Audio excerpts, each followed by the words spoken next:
September marked the 100th anniversary of the first automobile race in Thunder Bay. Celebration took place at the Duke Hunt Historical Museum. We spoke with organizer Jeff Codwell about the event. On September 18th, 1914, as part of the West Algoma Agricultural Fair at the Agricultural Grounds, later known as the CLE Grounds, don't miss the monster automobile race was in the ads leading up to that. And at 3 o'clock, the flag dropped. I'm really surprised and extremely impressed with the turnout. Lots of old race people from the fairgrounds that I didn't know. I just know the name, but now I get to put a face to the name and have shaken their hands and said hello. Race enthusiast Russ Wanzek explains how his passion for collecting began.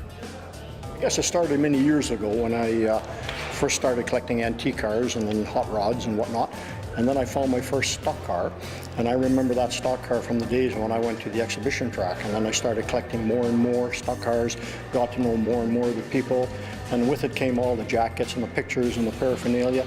It started off as a hobby and wound up being an obsession. Then I collected anything at all that had anything to do with racing. The collection got bigger and bigger and bigger, more and more stuff. I've got about 30 or 40 race cars. Then I work hand in hand with the Duke Hunt Museum. All of the stuff here is some of my collection. There's a lot more than this at my place. And we're hoping that through government funding and support and sponsorship that we can expand on the museum here to get a bigger building. And it's my hope that someday, if the facility is in place, that I can donate free the entire collection and save it for people of Thunder Bay.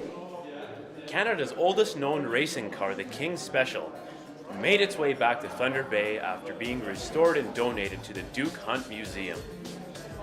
The King Special was a state-of-the-art car. It was built by the three King brothers, Arthur, Arnold, and Horace King. They built it in their chicken coop on Algoma Street in Port Arthur. It has been restored by Alan Kronk, formerly of Thunder Bay, and him and his wife, Sandra, they have generously donated to the Duke Hunt Museum, where the King has come home, come back to his kingdom where it ruled 80 some odd years ago. My father drove this car in the 20s on the Lakehead exhibition track. I wasn't around then. I wasn't born until 1936, and the race was finished then.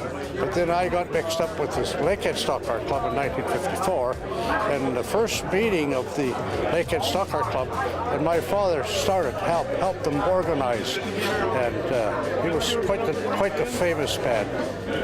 This is sort of the third thing that has really happened this year.